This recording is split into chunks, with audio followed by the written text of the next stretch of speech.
Un ida y vuelta para afilar la información. Ahora, en Noticias al Toque, la entrevista del día.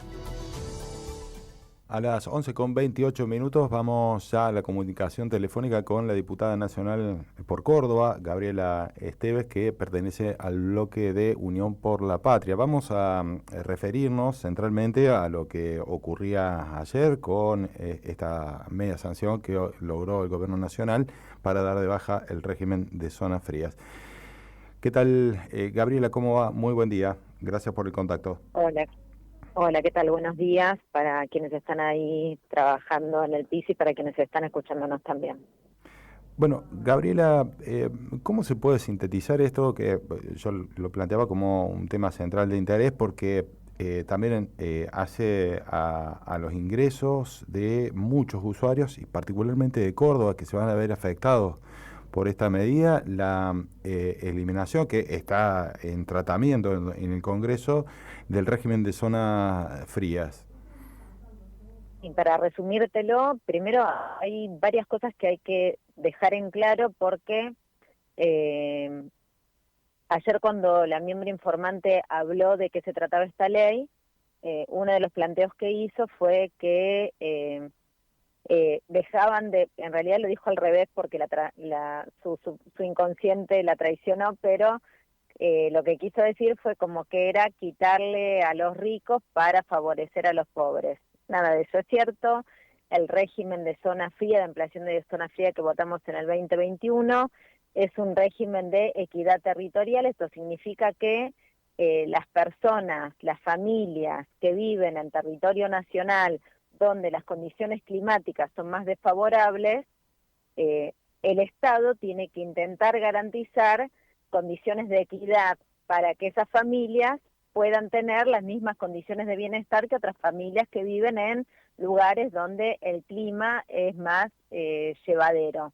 Bueno, esta ley lo que hacía era permitirle a las familias que viven en zonas donde en invierno hace muchísimo frío, pagar una tarifa subsidiada que les permite hacer uso, por ejemplo, de la calefacción y del agua caliente para que les permita, en principio, cuidar la salud de su familia, que es algo que consideramos que es muy importante porque además tiene impacto en otras partidas presupuestarias. Si las familias pueden cuidarse porque viven en una casa calefaccionada y además pueden bañarse con agua caliente, seguramente se van a enfermar menos que si tienen que pasar frío.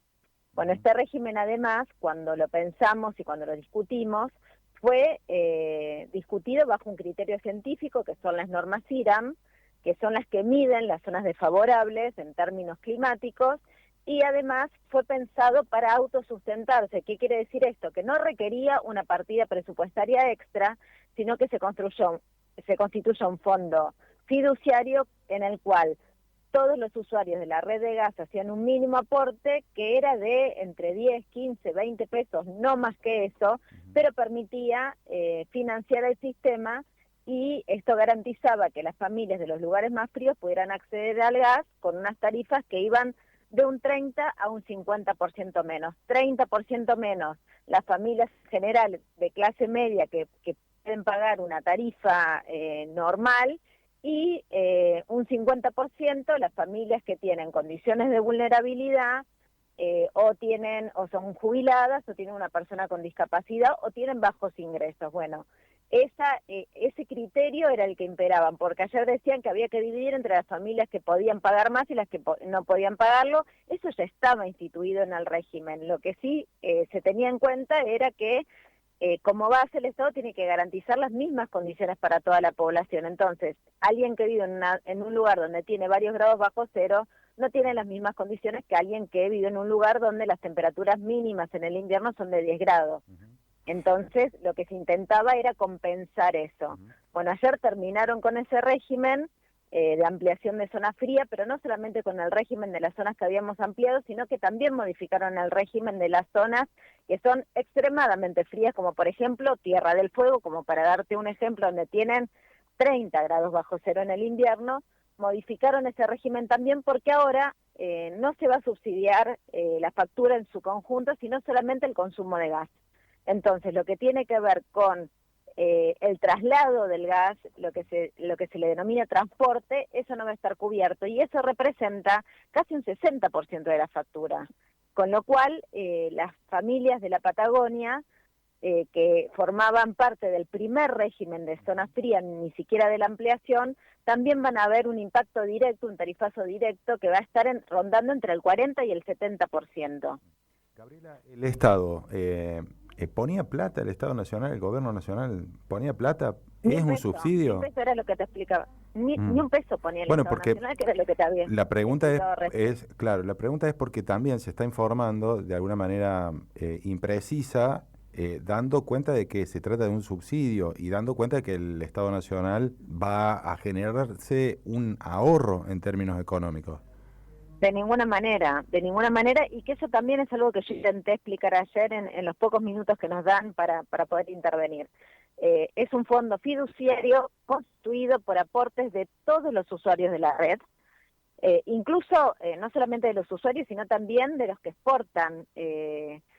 Vos viste que hablan muchas veces del superávit energético que tenemos gracias al gasoducto que también se pudo desarrollar por decisiones políticas que tomó en su momento Cristina Kirchner, que de alguna manera este gobierno intentó hasta privatizarlo y eso no pudo avanzar, pero ese gas que se exporta también aportaba a ese fondo para subsidiar, mal dicho subsidiar, sino para acompañar a las familias que viven en zonas desfavorables. Ese fondo fue superavitario en los 3 años en los que se creó, en el 2021, en el 2022, en el 2023, en el 2023 cuando asumió el gobierno actual, dijo que quería poner en revisión ese fondo y automáticamente se apropió. Es decir, en ese momento que tenía más de 30.000 millones de pesos de superávit, estamos hablando hace casi 3 años atrás, que era 30.000 millones de pesos, era muchísimo más de lo que representa ahora, ese fondo se lo apropió el gobierno y en varias situaciones quiso hasta desmantelarlo y nosotros no permitimos que eso sucediera ni en la ley base ni tampoco en la ley de presupuesto 2026, donde también intentaron tocar ese fondo y apropiárselo. Bueno, ahora finalmente lo hicieron por ley. Lo que dicen es que ahora el uso de ese fondo va a ser discrecional por parte del gobierno, dejan de subsidiar o de acompañar a las familias que necesitan ese plus para poder garantizar el acceso al gas que necesitan para poder calefaccionar sus viviendas.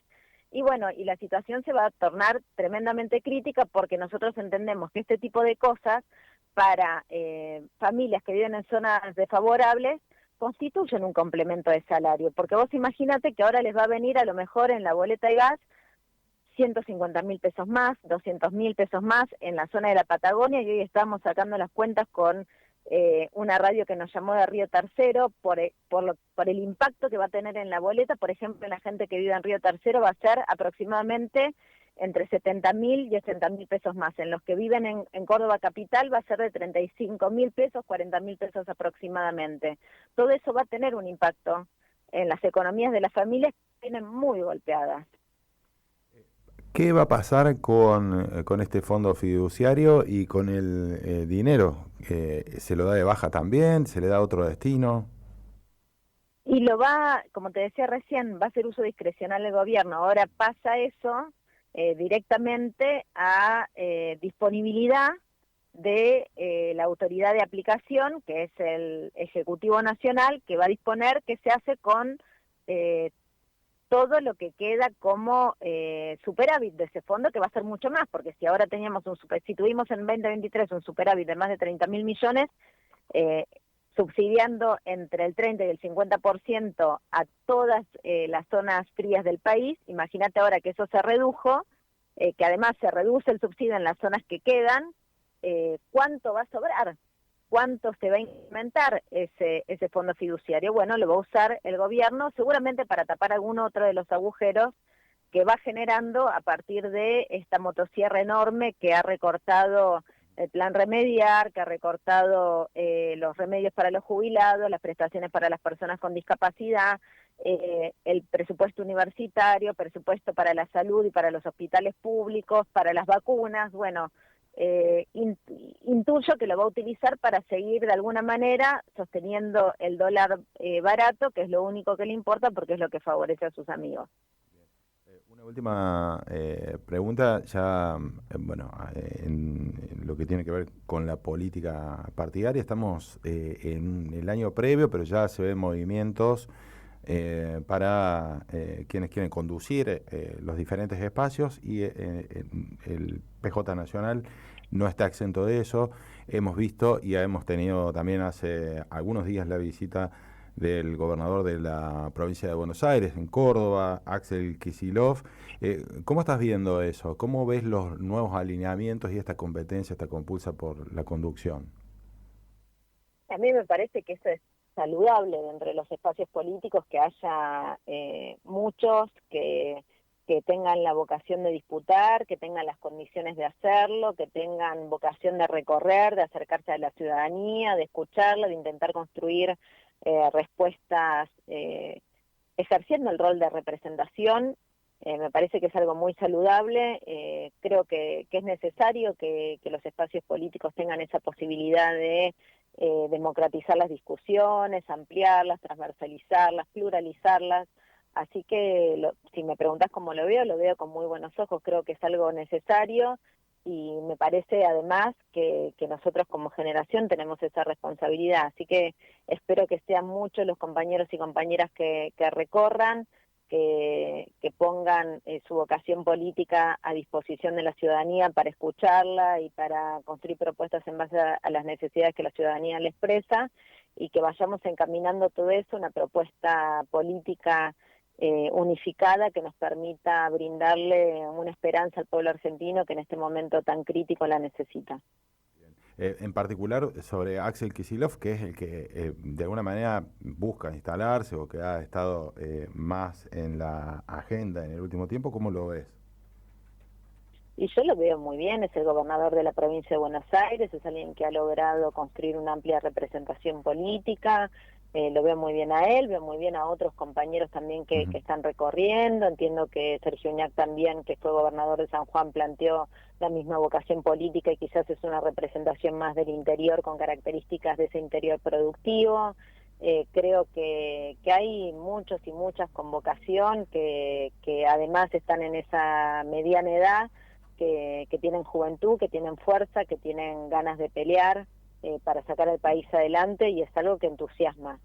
Bien. Gabriela Esteves, diputada nacional de Unión por la Patria, por Córdoba, muchas gracias por esta comunicación. No, por favor, muchísimas gracias a ustedes. Buen día. Buen día.